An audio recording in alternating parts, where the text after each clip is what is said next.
Welcome everybody to our weekly AMA. I'm joined here with Nick, with Taha, Nichelle, a number of Ferrum community members. Welcome everybody. Today's a little bit of a special one. We're focusing primarily on some Crucible updates, and we really want to get people's feedback on some decisions we need to make in terms of fee structures and other details around the Crucible. So that's one thing we'll be talking about. But otherwise, it's been another eventful week. Things are rocking and rolling despite the market conditions. We made a couple really nice hires this week. We hired a Cosmos developer who's supposed to be quite good. We hired somebody on the marketing side named Joe who's been awesome. He'll be helping Tom and others, and things continue to go well with our new NFT division. About to sign up a new project in that for that sort of side of our incubator. And there's a lot going on development side, I'm sure. But again, the main focus of today's AMA is to talk about some of the things we learned last round of Crucible testing and some of the proposed changes we want to make before we bring it into open it up for a wider audience in beta. So with that, I thought I'd turn it over to Nick or Taha, and we can sort of kick off that discussion. Thanks, Ian. Hey everybody. Hope everyone can hear me. Is my internet really bad right now? Can you guys hear me? No, we can hear you. We can hear you. Okay, good. If it cuts out a little bit, that's why it is. I'm in a hotel and it's a little bit choppy internet lately. So I turned off my video for that reason. So that's why I'm not on video. But hey, everybody, super psyched about all of the alpha takeaways that we've had so far, and looking forward to going over that with everyone. And just kind of devising a path forward. We really wanted to kind of treat this as a sort of town hall, get all of the feedback from the alpha testers, and make sure that we're kind of all in agreement moving forward with the way that we're going to set up Crucible going forward. But yeah, we feel really, really good about it. Lots of really good data that was collected from alpha. And we couldn't have done it without all the alpha testers. So huge shout out to all you guys. Looking forward to kind of going over everything that we found. Yeah, awesome. So let's get into that. Nick, why don't we start off with sort of the intention behind Crucible's initial launch, and then I can get into some of the things that evolve into what we found, and then we can wrap up with where we're headed going forward. What's the next phase as we close out alpha? Does that work? Yeah, for sure. No, I'm not sure if everyone had the chance to read the update article, but a lot of this can be found in there as well. But I think when we're remembering to devise the path forward with Crucible, it's important to understand why we started it in the first place. There's a really good book out there called Start with the Why by Simon Sinek, and it's always a really good principle to come back to when you're creating a Can you product, come again with the company. name of the book? Start with what? Start with Why, it's called.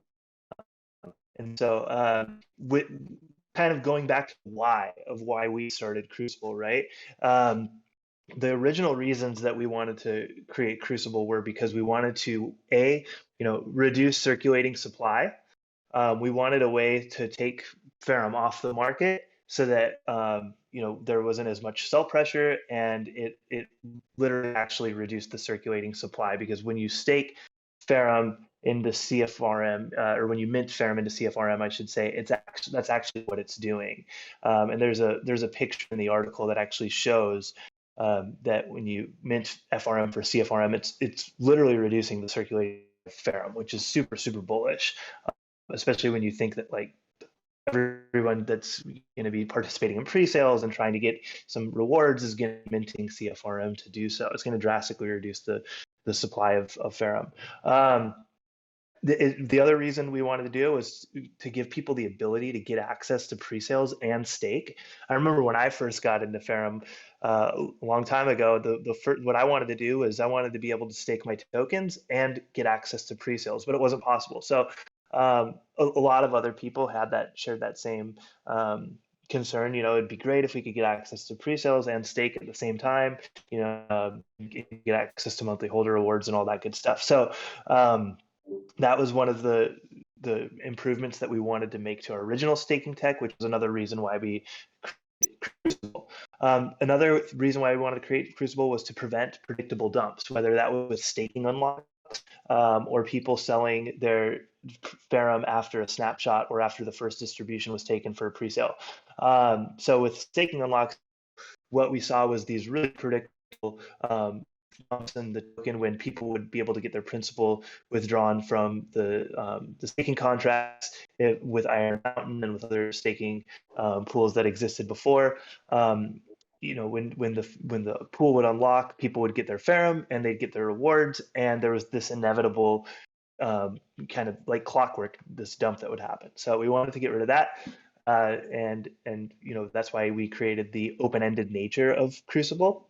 We also wanted to mitigate the logistical headache that it took for us to track people selling their tokens after a snapshot. That was all manual before, and I'm sure some fell through the cracks. And with pre-sales, we wanted to be sure that if people were going to sell their CFRM, that it not only disincentivized from doing so, but if they did decide to do so, that it would actually benefit the people who held Ferrum and FerrumX long term.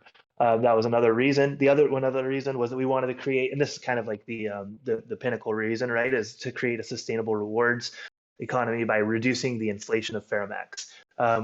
We had really wanted to find a replacement for the monthly holder rewards, because basically FerrumX was, is a governance token, but it was also a rewards token for so long, and we wanted to figure out a way to not just reward people in FerrumX, but also reward people in Ferrum, but without reducing.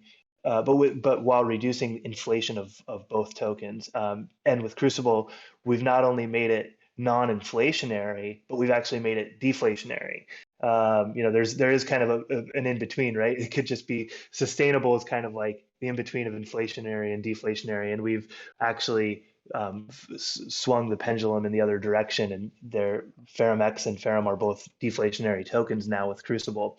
Ferrum already was with the token bridge, but now with Crucible, it's even furthermore, and FerrumX is also deflationary. So this is going to serve as an excellent replacement to monthly holder rewards, and people are going to actually be able to be rewarded in a token that's appreciating in value rather than depreciating in value because of the lack of the inflationary nature now. So that's super exciting. And as we move towards not only Ferrum mainnet but FerrumX network as well, we need to start thinking about those things and kind of improving the overall token economy of Ferrum, which includes adding more utility to FerrumX as well, because FerrumX is about to see a massive upgrade with the FerrumX network and everything. So those were kind of the main purposes: reducing circulating supply, ability to stake and get access to pre-sales, preventing predictable dumps, and creating a sustainable rewards economy. I'm sure I would love to hear what Ian and Taha and others on the team have to say about kind of like maybe the evolution of Crucible and some of the things that we found out that were possible after releasing the product, some of the things that we didn't really anticipate, like the trade competitions and being able to generate volume through arbitrage and things like that, and just kind of like where we stand with those items now. And but I did kind of want to just highlight those reasons, because that is the reasons that we started this. And if we're able to tick all those boxes, which we are with Crucible, that's a huge win for the overall token economy of Ferrum. It's not just Crucible as a product. Crucible is literally the backbone of creating something so much more sustainable with Ferrum. And that's super, super exciting. And I think that's something that we all should remember when determining the level of success that we want to attribute to this project, because it's in my view, it's extremely successful. So yeah, I'll kick it over now. So before we get into the next phase, I guess this would be a good time to see if there's any questions so far about what Nick has shared. If not, just a forecast of the questions are related to. I'm gonna kind of get into what we found in alpha testing in the different rounds and what we're doing with all the information that we found. But before I get started on that, does anybody have any questions so far?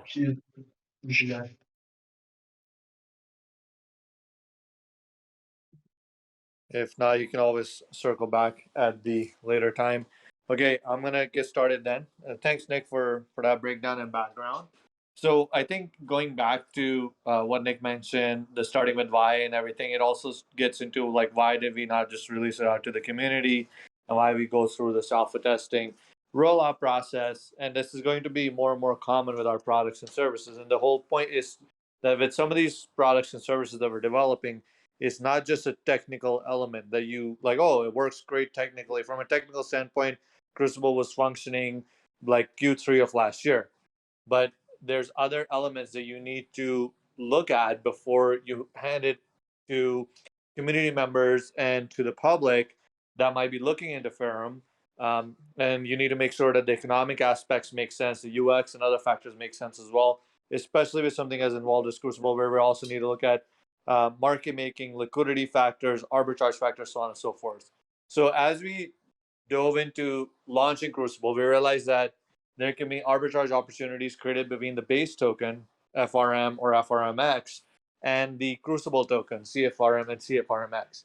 And we went through a few iterations where we looked into and tried to explore an option where we can create perpetual high levels of arbitrage through manual manipulation of the price, and where this would be frowned upon in any other aspect. With Crucible, it was actually going to benefit the community. It was going to benefit the holders, the people that are staked. So it was going to turn things that are typically looked at as negative into a positive. And it did work for a short period of time. But what we learned is that in order to sustain that kind of arbitrage and to prevent bots from eating up the arbitrage difference anytime it's added, we would need to be on a network where there's only liquidity added for the base token and the Crucible token. So imagine the base token and the Crucible token pair is the only liquidity available, let's say on Phantom as a blockchain, and no other tokens liquidity is added over there. This would make it much more difficult for a bot to buy Ferrum on the cheap, as an example, and then sell that Ferrum into Crucible, taking away the opportunity for community members in a matter of seconds. When we do that on BSC, where there's other pairs added, so let's say Ferrum price is 4 times. Ferrum price, just for the sake of simplicity of math, let's say the Ferrum BNB price is listing Ferrum at $1, but the Ferrum CFRM price is listing Ferrum at $4. If those pairs exist on the same chain, a bot or anyone running a bot looks at that, buys up Ferrum from the BNB pair, and starts dumping that Ferrum on the CFRM pair, taking the opportunity away from the community, and the bot holders benefit. And that, while it helps generate rewards, it's not what our intention was. So for this to work, we would have to be a multi-network Crucible, which we will circulate back to in the future. We've actually found ways to implement and integrate that with Quantum Portal, and there's forecasts of this that are mentioned in the article Nick shared as well. But for now, that was trying to add too much administrative work and too much benefit to a product that already does a lot, right? And those goals are locking up circulating supply, reducing sell pressure, making the token deflationary, giving access to staking pools, and still providing arbitrage opportunities organically instead of like the 3, 4, 6x opportunities that some of you guys saw in the alpha testing group. So going forward, Crucible is going to get opened up to a larger batch of users. What does this mean to you? If you are in the alpha testing group, if you're part of the beta testing program and you committed your funds and you sort of took that step, that leap of faith to help us test this, as a thank you to you, we're going to give you guys early access to be able to mint Crucible and to be able to stake Crucible as well, so that you can earn rewards for anyone that comes after, at all the transaction volume that comes after. So this is our way of thanking you guys for taking a chance with your funds to help us perfect this product and to improve it. When we open it to the community, they will have access to the same opportunities that you guys did, which is the same aspects of being able to earn rewards per transaction. There will still be arbitrage opportunities that are created through programs like the CFRM and CFRMX competitions and the Crucible games that we will run. But all of this energy is now going to go towards two things. One of them being the sales of the products and implementations that come from Crucible, which are products like Plasma, Plasma staking, and other implementations of Crucible. And it was also going to be directed towards integrating Crucible, the bridge, Infinity Swap, and our other technological enhancements that we've built on over the last year and a half into Quantum Portal and our Ferrum node infrastructure to expedite the development of Ferrum mainnet.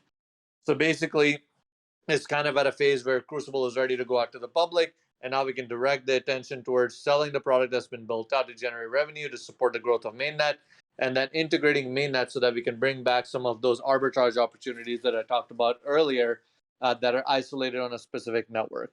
So that's what we're forecasting going forward. It's going to be a lot more volume. Potentially, we're looking at almost everyone in pre-sales might be moving over to Crucible. When we did this migration from Unifier over to BSC, that was about 93 million Ferrum and something like 2,000 Ferrum X. So you can imagine the amount of CFRM and CFRMX that will be minted over a period of time and might be staked, and the rewards that will be generated. So if you are an early adopter, if you're one of the folks that are in the alpha testing group, you definitely want to get on top of making sure that you are you're minting your Crucible as soon as possible so you can take advantage of those reward earnings. If you're a community member listening to this, as soon as the pools are opened up, like personally, I would want to be I'm a Ferrum community member as well before I join the team. Like I'm going to be in there when it's open to the community and minting tokens myself as well to try to take advantage of the volume that comes through. But that's the forecasted plan, and we're really excited to open this up to the community, take it to the next stage. A lot of the bug fixes that were identified, by the way, the final list of those bug fixes has been deployed to our staging environment, is being pushed to production as we speak. So that's really exciting, and then we'll be releasing it to the community likely around Thursday. We have to pick an exact date and time still. Awesome. Thanks for that update, Taha. I imagine there's people here with some questions. I got a couple questions, but why don't we open it up to the floor to see who wants to ask anything? Okay. Hello. Hello. Welcome. Okay. So I just heard. I was about to ask before you just mentioned the launch on Thursday. Hello. Yes. I think we're Okay. targeting. Taha can shed some light on there, but I believe we're targeting next Thursday for the Yeah, we're live. targeting Thursday as a date, and we'll share some more updates over the next. Oh, okay. That's really nice. I was going to ask. Firstly, though, I understand like the testing right now, the alpha and the beta testing is kind of limited to it's for a Crucible, right? I wanted to know if maybe when we get towards launch of the FRM network, is there's going to be like the in thing now. Usually, what most networks are doing is the test net, the kind of test net where people in the community can come together, and test the network. And I wanted to know if like Ferrum has plans towards something like that. Yeah, Like we're going to be testnet. going through the same process with there's going to be a launch of a POC testnet that we're targeting towards POC functional testnet towards the end of the quarter with an illustration of Quantum Portal Explorer.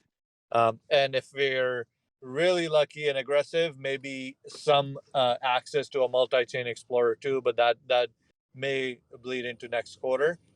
Those are things that we're looking into, and the alpha testing group is going to be the first folks to be able to access that. Okay, so you don't think generally is going to be accessible to the whole community, but strictly the alpha No, testers? we're going to open it up to the community as well after we go through the alpha testing Okay. rounds. We'll typically go to 3 rounds of alpha testing over a 3-week period, and then we'll open it up to a larger batch to the community as well. I'll just Okay. add that it's not hard to be an alpha tester, as you saw. Like you just have to have willingness and pay a lot of attention and keep poking and prodding us, and we'll probably add you as an alpha tester. So I don't think everybody here, I imagine, will have the opportunity to be an alpha tester on the testnet. Okay, so poking and prodding, right? Yeah, just keep bothering us, and we'll probably add you. All right. I was going to my second question. I was going to ask. I don't know. I was thinking, uh, why exactly do we restrict like the roundtable and the meetings to like Discord? I was thinking, shouldn't like Twitter Space be more preferable, like more publicity on something? I don't know if you get what I'm trying to say. Yeah, that's a great suggestion. The original vision behind hosting these on Discord was to help grow our Discord. And Okay. still, that's an important goal of ours. But I do think it's worthwhile to explore other platforms that could open Yeah. us up to a wider audience. So, Tom, I don't know if you have any thoughts on that, but like Twitter Spaces, perhaps maybe we could do some over there. Yes, we are going to utilize some Twitter Spaces as well. Moving forward, it's obviously whenever we have a new channel that we want to, sorry, kind of and get people engaged with like Discord or Telegram, we do want to have some exclusive content for everyone. Because some people obviously prefer to hang out and on Discord or on Telegram or just on Twitter. So we do want to utilize each one of those channels so that nobody's going to be left out and everyone's going to have a piece of Ferrum for themselves. Wonderful. Yeah. So look forward to look for us to announce some content we'll do on Twitter Spaces. We did, like I mentioned earlier in the thing, we in this AMA we just hired another person on the marketing team. He's gonna take some load off Tom. He's gonna be able to execute on some new ideas. Open And for then that. Joe is also very good on camera himself, so he may end up being involved with some of these activities on AMAs or interviews and so on.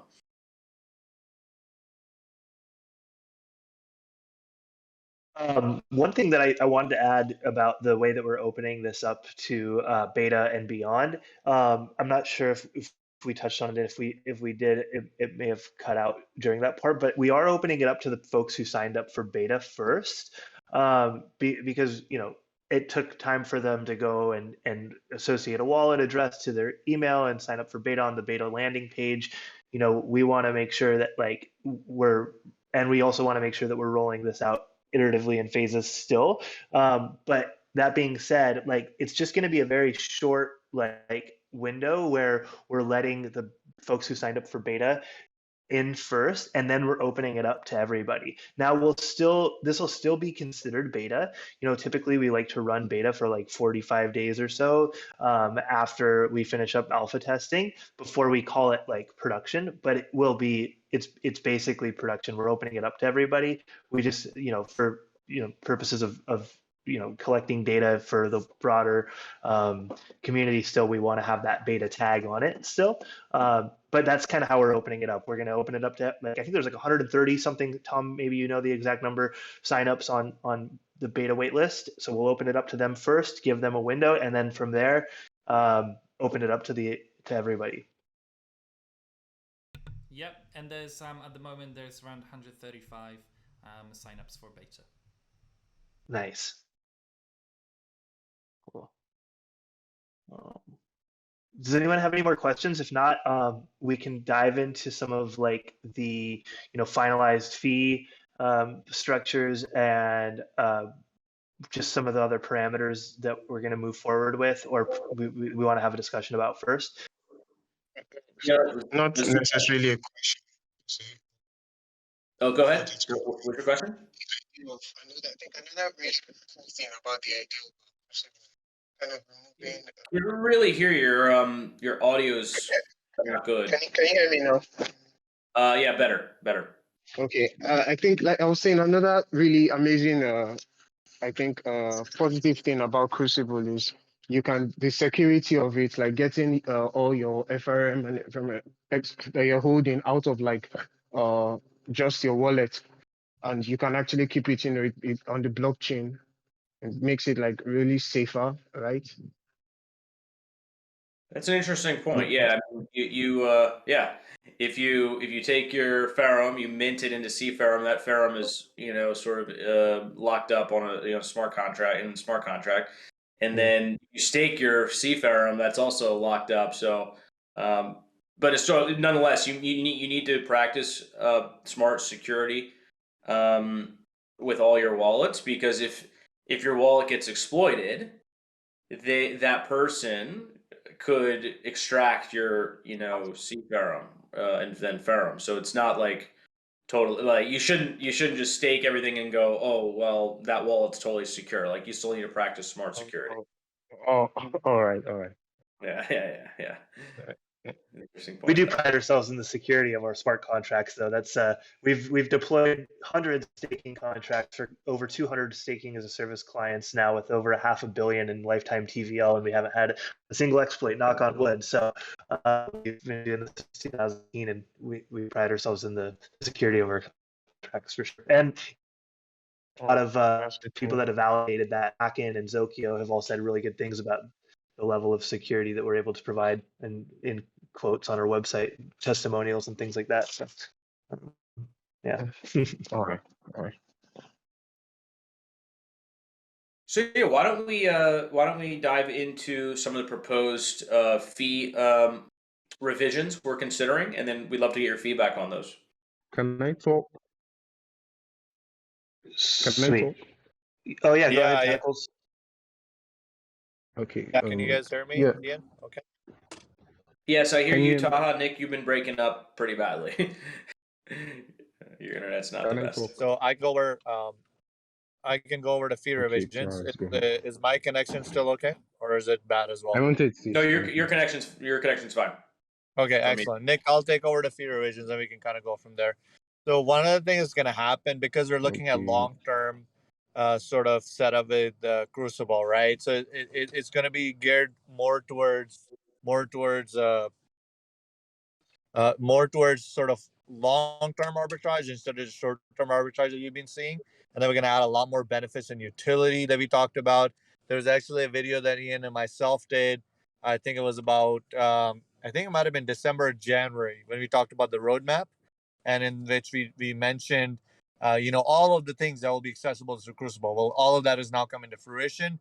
So the unwrap fee that we reduced in order to be able to enable reverse arbitrage is going to be reintroduced in order to encourage locking up the supply of Ferrum into CFRM and to incentivize CFRM as the primary sort of token that gives you the perks of holding CFRM to access staking pools that may offer different APYs through sustainable rewards, or access to pre-sales, or access to even exclusive events or NFTs. There's a lot more that will be shared through different initiatives over time, but everything is going to go through CFRM and CFRMX is the point. So in order to support that, the unwrap fee is going to be is going to be reverted back to the 4% unwrap fee that was there. The transaction fee is going to remain at 2%, and the unstake fees are going to revert back as well to just the transaction fees. So this way, everybody gets a chance to benefit from the fees generated from volume, but then it's more beneficial to, like, if you want to unwrap, you're going to pay 4%. However, you can always trade that CFRM for FRM, and it has two benefits. One, you pay less fee to convert your CFRM to FRM. Unwrapping costs 4%, trading to FRM costs only 2%. And second, it actually supports Ferrum's price and economy, because every time you sell CFRM to FRM, one is saving you on fees, two is adding buy pressure to Ferrum. Every time you sell CFRM, you're technically buying Ferrum. So it's got multiple benefits for the long term to support the price of Ferrum, to also benefit folks by reducing the supply of Ferrum. And there's a lot more factors that, again, Nick mentioned in his article, but that's sort of the fee updates that are happening throughout. Happy to take any questions around that, if there are any.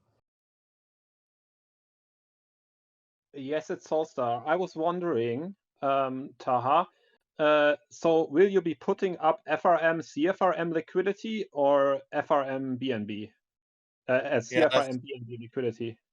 that's a great question. We're going to be eliminating the CFRM BNB liquidity, and it will just be the base token and the Crucible token liquidity in order to accomplish the goal that anytime CFRM is sold, one of the benefits we want is to add buy pressure to FRM.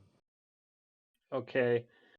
Yeah, just have you considered what I've been suggesting, to put up the CFRM BUSD liquidity to get some arbitrage going between the crypto and fiat? Yeah, we looked into those factors as well, and I actually experimented with that. If you look at on ApeSwap or Pancake, I can't remember which one it was. There are pools created, if I'm not mistaken. It might be with a version of Crucible that's not shared with you guys though. So what's happening is the arbitrage is there, but it's not enough to justify maintaining that liquidity. What ends up happening is any time the arb is there, it gets taken away very quickly by bots. And if we add too much liquidity to one side, it actually impacts the volatility that we're looking for between CFRM and FRMX to support that arb. So we may come back to that, but at the current liquidity levels, it didn't make a lot of sense. We'll need to add a bit more liquidity as we scale Crucible to make that work effectively. Yeah. Yeah, I'm just saying that I've always felt that ultimately all the ARB is going to be done by bots, and the advantage we have is that the bots will be generating fees for us, and we don't actually have to do the ARB.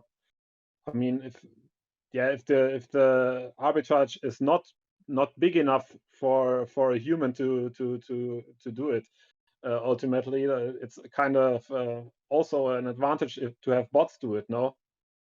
In that sense, that does make a lot of sense to have the bot activity kind of be generating volume. Let me circle back with the findings that I have and with you specifically regarding your proposal, and we may look into supporting that as well.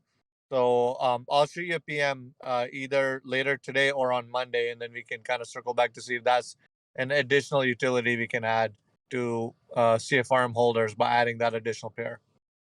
Okay, thank you, Taha. For sure, yeah. Thanks for your suggestion, by the way, and the kind of feedback that you've been sharing. By the way, I want to thank you for that.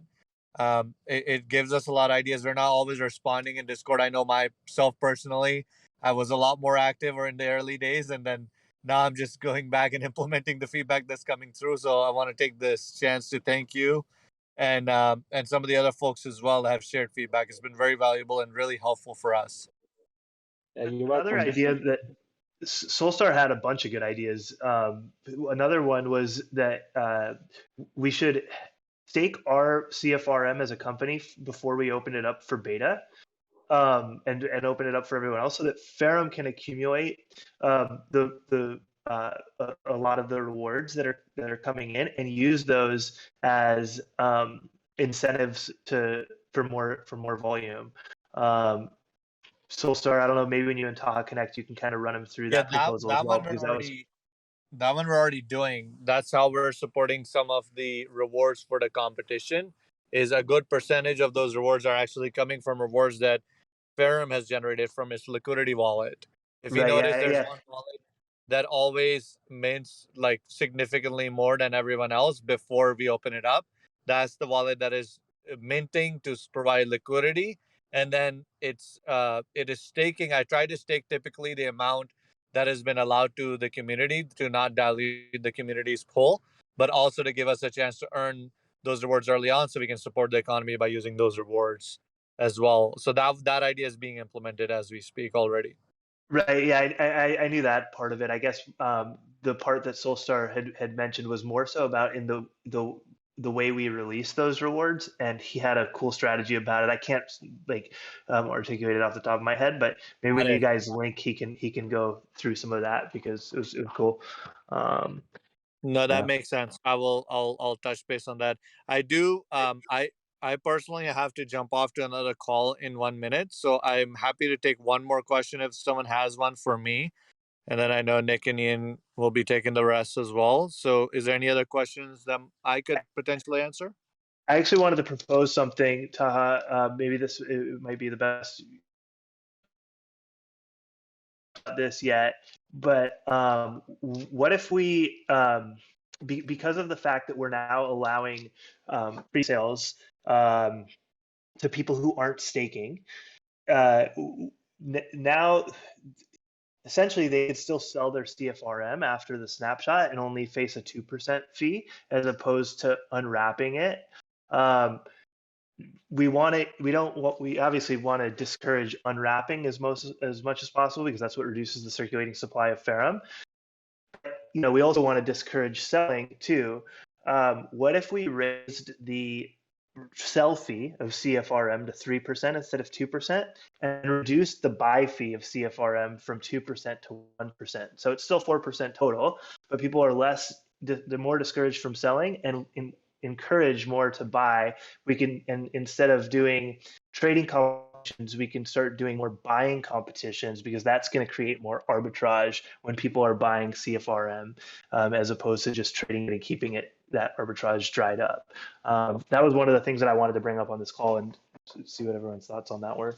Yeah, I think we that's something we actually talked about with the purchasing competition, and something we are definitely going to visit and actually experiment with in beta and continue to see if it makes sense to do that. But it's easy enough for us to do now without having to issue a new Crucible. So Right. I think it's a great idea. All right, with that, I'm gonna hop off, guys. If there's any other questions, feel free to tag me in Discord. And I just want to give a huge shout out to every single alpha tester. You guys have been incredible, and there's a lot more coming in store that we haven't shared with you guys yet. So I'm excited to share that with you. And over and out from my side. Thank you, everyone. Thanks. Awesome. So yeah, actually, Nick, I think that's a great suggestion. And like Taha mentioned, we now have the privilege of being able to evolve or amend the fee structure on the Crucible token without having to issue a new one. So we can test that out. I think it's a great idea. I mean, because it serves all the incentives that we want to put in place, really, right? We want people to hodl. We want people to buy.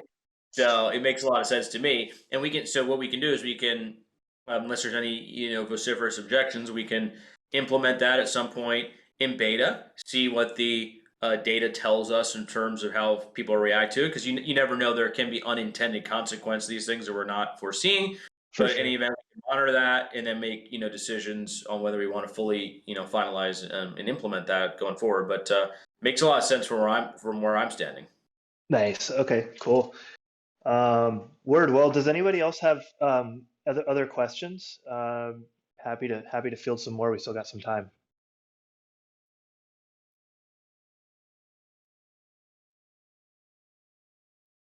Hey guys, this is Sarcasmo. How's it going? Hey, what's up, Sarcasmo? Hey, what's going on, Mike? How you doing? Just a quick question about what you just talked about, Nick. Would that scenario of reducing the percentage to 1%, would that create sell pressure on regular FRM, or would the transaction fees kind of make up for that versus minting? So is there a benefit to minting versus selling FRM for CFRM? Yeah, there would still be a benefit to minting FRM because you wouldn't be paying that 1% fee that it would take to buy it. But if that 1% fee is not enough to deter people from wanting to sell their Ferrum into CFRM, we could still keep it at 2%. If that's kind of what you're referring to. Yeah, I didn't think about it like that. 1% might not be enough to deter people from selling FRM into CFRM. But minting has no fee, right? So minting has no fee, yeah.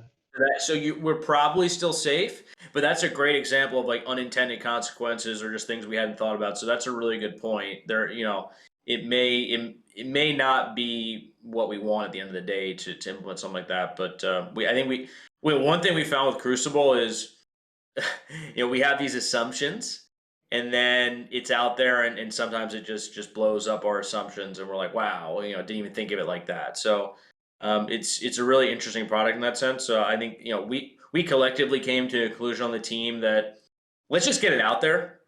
Let's just open this up. We had put it, we put caps on the participants. We put caps on minting. We put all sorts of requirements, parameters. Let's really loosen it up, and let's get more people involved, and let's see how this operates in the wild. And then we can adjust again, right? That's the beautiful thing about the upgradable token contract we have now. So we'll see. I think Nick, you're onto something, but Sarcasmo, you could be onto something too. We just find out that wait, this is not providing the incentives that we're looking for. Yeah, it sounds good. Thanks. That's exactly what I was referring to, Nick. And just because you guys brought up that you're only going to have the one liquidity pool, that's kind of why. Yeah, got the question in my head.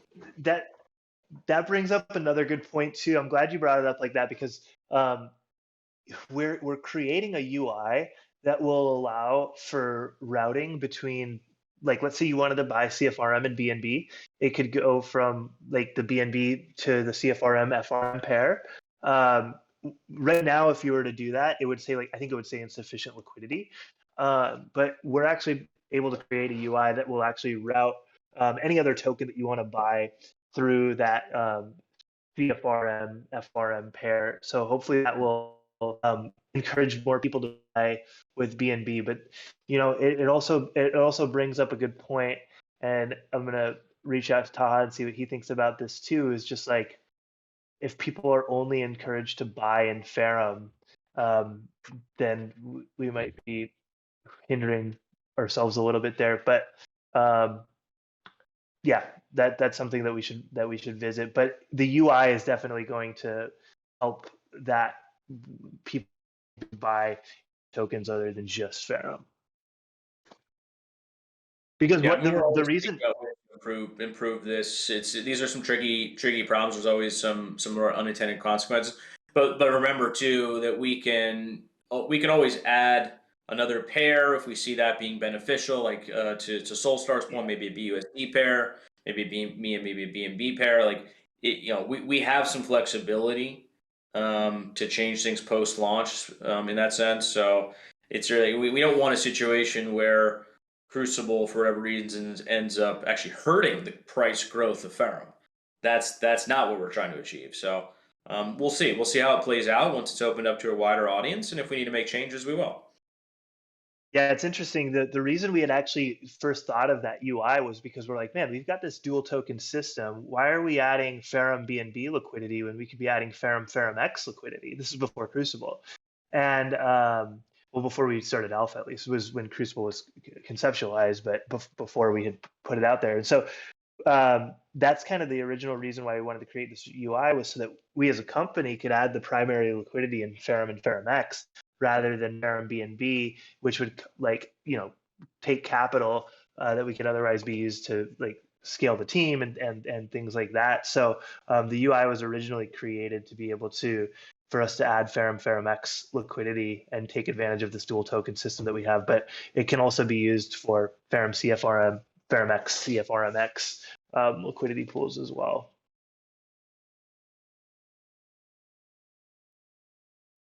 Cool. So we're running up on almost an hour here. We can take another question or two if folks have anything. Otherwise, we can wrap it up and continue on with our day. Yeah, I have a question. So, can you hear me? Well, looks like Tentacles had a question. So, oh, we did. Yep. Maybe you have. Do you have Tentacles on mute, Ian? Can you hear him? Okay, so I have him on mute. Yeah, I thought that wouldn't mean everybody has him on mute. No, so you might have, like, yeah. He take him off mute. Okay, and then I can hear you'll be you. able I to can hear hear him. you. Not Can you sure hear me? how. Oh wait, no. Yeah, that doesn't can work. you hear me now? Well, if you guys can hear him, just you can just recap what you said and answer the question. It's fine. Yeah, for sure. We'll do. Yeah, I can hear him. Go ahead, Tentacles. Okay, so basically, when I first asked, around the second roundtable or so I wasn't expecting Crucible to be multi-chain, so that's good news. So, in summary, for now, we shouldn't be expecting much arbitrage on the Crucible dashboards as alpha testers, right? Till it becomes multi-chain. Yeah, I mean, there's going to be a natural fluctuation in price between Ferrum and CFRM, so Yeah. there will But be arbitrage still. Bots will probably end up, I would say everyone should go and create a bot. I'm going to be looking into it myself.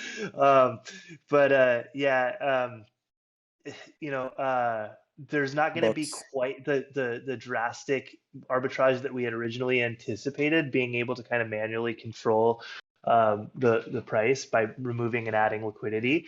But that's kind of what Taha was alluding to with, like, Crucible's only going to get better. Like, I think that Crucible will be one of the first truly multi-chain products that will be run through Quantum Portal. And that's going to be really exciting when we actually release our mainnet.